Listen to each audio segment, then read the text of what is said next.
Late گیا خالی الذہنی کے عالم میں وہ چینل بدلتا رہا۔ ایک چینل سے گونجتی اردو آواز نے اسے روک لیا۔ اسے غیر معروف سا گلوکار کوئی غزل گا رہا تھا، ایک غیر معمولی سا گلوکار کوئی غزل گا رہا تھا۔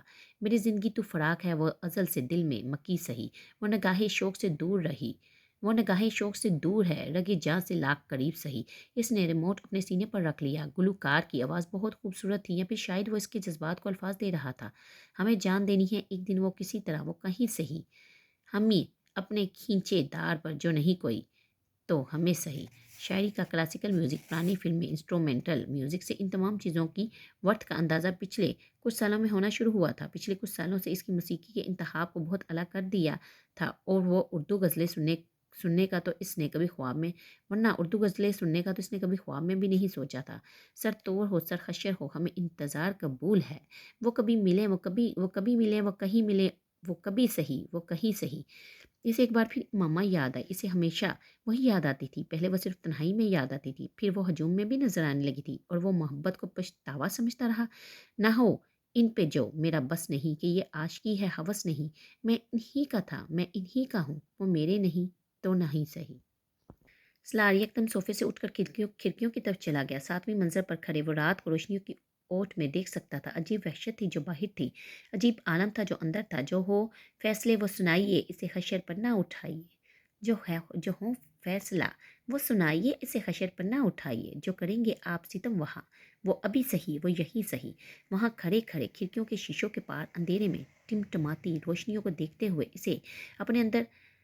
اس نے اپنے اندر اترنے کی کوشش کی۔ میں اور کبھی کسی لڑکی سے محبت کروں، سوال ہی پیدا نہیں ہوتا۔ بہت سال پہلے اکثر کہا جانے والا جملہ اسے یاد آیا۔ باہر طریقی کچھ اور بڑی، اندر آوازوں کی باز گشت۔ اس نے شکست خوردہ انداز میں سر جھکایا، پھر چند لمحوں کے بعد دوبارہ سر اٹھا کر کھڑکی سے باہر دیکھنے لگا۔ انسان کا اختیار کہاں ہے، کہاں سے شروع ہو کر کہاں پر ختم ہوتا ہے؟ ڈپریشن کا ایک اور دورہ۔ باہر نظر آنے والی ٹمٹماتی روشنیوں بھی اب بجھنے لگی تھی۔ اسے دیکھنے کی جو لو لگی تو نصیر دیکھ ہی لیں گے ہم۔ وہ ہزار آنکھ سے دور ہو، وہ ہزار پردہ نشیں سہی۔ سلار سکندر نے مڑ کر اس کی اسکرین کو دیکھا۔ گلوکار لہک لہک کر بار بار آخری شعر دہرا رہا تھا۔ کسی معمول کی طرح چلتا ہوا وہ صوفے پر آ کر بیٹھ گیا۔ سینٹرل ٹیبل پر رکھے ہوئے بریف کیس کو کھول کر اس نے اندر سے اپنا لیپ ٹاپ نکال لیا۔ اسے دیکھنے کی جو لگی تھی تو نصیر دیکھ ہی لیں گے ہم۔ وہ ہزار آنکھ سے دور ہو، وہ ہزار پردہ نشیں سہی۔ گلوکار مقطع دہرا رہا تھا۔ سلار کی انگلیاں لیپ ٹاپ پر برق رفتاری سے حرکت کرتے ہوئے استعفیٰ لکھنے میں مصروف تھی۔ کمرے میں موسیقی کی آواز اب ڈوبتی جا رہی تھی۔ استعفیٰ کی ہر لائن اس کے وجود پر چھائے جمود کو ختم کرتی جا رہی تھی۔ وہ جیسے کسی جادو کے اثر سے باہر آ رہا تھا، کوئی توڑ رہا تھا۔ اپنے کیریئر کے اس اسٹیج پر اس طرح کا احمقانہ فیصلہ تم ہی کر سکتے تھے۔ وہ فون پر سکندر عثمان کو خاموشی سے سن رہا تھا۔ آخر اتنی اچھی پوسٹ کو کیوں چھوڑ رہے ہو، اور وہ بھی اس طرح اچانک؟ اور چلو اگر چھوڑنے کا فیصلہ کر ہی لیا ہے تو پھر آ کر اپنا بزنس کرو، بینک میں جانے کی کیا تک بنتی ہے؟ وہ اس کے فیصلے پر بری طرح تنقید کر رہے تھے۔ میں اب پاکستان میں کام کرنا چاہتا ہوں، بس اس لیے اس جاب کو چھوڑ دیا۔ بزنس میں نہیں کر سکتا، اور بینک کی آفر میرے پاس بہت عرصہ سے تھی، وہ مجھے پاکستان پوسٹ کرنے پر تیار ہیں، اس لیے میں اسے قبول کر رہا ہوں۔ اس نے تمام سوالوں کا اکٹھا جواب دیا۔ پھر بینک کو بھی جوائن مت کرو، میرے ساتھ آ کر کام کرو۔ یہ نہیں کر سکتا پاپا، مجھے مجبور نہ کریں تو پھر وہیں پر رہو۔ پاکستان آنے کی کیا تک بنتی ہے؟ میں یہاں پر رہ نہیں پا رہا۔ حب الوطنی کا دورہ پڑا ہے تمہیں؟ نہیں تو پھر میں آپ لوگوں کے پاس رہنا چاہتا ہوں۔ اس نے بات بدل دی۔ خیر یہ فیصلہ کم از کم ہماری وجہ سے تو نہیں کیا گیا۔ سکندر عثمان کا لہجہ نرم ہوا۔ سلار خاموش ہو گیا۔ سکندر عثمان بھی کچھ دیر خاموش رہے۔ فیصلہ تو تم کر ہی چکے ہو، میں اب اس کے بارے میں تو کچھ نہیں کر سکتا۔ ٹھیک ہے، آنا چاہتے ہو آ جاؤ، کچھ عرصہ بینک میں کام کر کے بھی دیکھ لو، لیکن میری خواہش یہی ہے کہ تم میرے ساتھ رہو، میرے بزنس کو دیکھو۔ سکندر عثمان نے جیسے ہتھیار ڈالتے ہوئے کہا۔ تمہارا تو پی ایچ ڈی کا بھی ارادہ تھا، اس کا کیا ہوا؟ سکندر عثمان کو بات کرتے کرتے پھر یاد آیا۔ فی الحال میں مزید اسٹڈیز نہیں کرنا چاہ رہا، ہو سکتا ہے کچھ سالوں کے بعد پی ایچ ڈی کے لیے دوبارہ باہر چلا جاؤں۔ یہ بھی ممکن ہے کہ پی ایچ ڈی کروں ہی نہ، سلار نے مدھم آواز میں کہا۔ تم اس اسکول کی وجہ سے آ رہے ہو؟ سکندر عثمان نے اچانک کہا۔ شاید۔ سلار نے تردید نہیں کی۔ وہ اگر اسکول کو اس کی واپسی کی وجہ سمجھ رہے تھے تو بھی کوئی حرج نہیں تھا۔ بہت کم لوگوں کو کیریئر میں اس طرح کا اسٹارٹ ملتا ہے جس طرح کا تمہیں ملا ہے۔ تم سن رہے ہو؟ جی، صرف اس نے ایک لفظ کہا۔ باقی تم میچور ہو، اپنے فیصلے خود کر سکتے ہو، انہوں نے ایک طویل کال کے اختتام پر فون بند کرنے سے پہلے کہا۔